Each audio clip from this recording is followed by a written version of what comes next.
بسم الله الرحمن الرحيم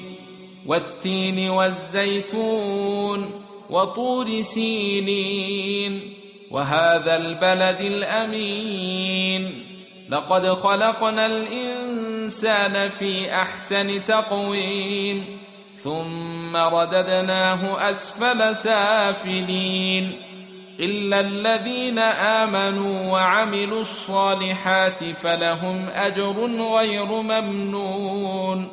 فما يكذبك بعد بالدين أليس الله بأحكم الحاكمين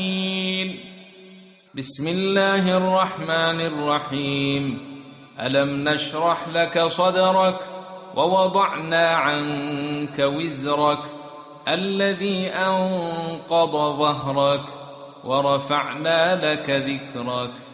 فإن مع العسر يسرا إن مع العسر يسرا فإذا فرغت فانصب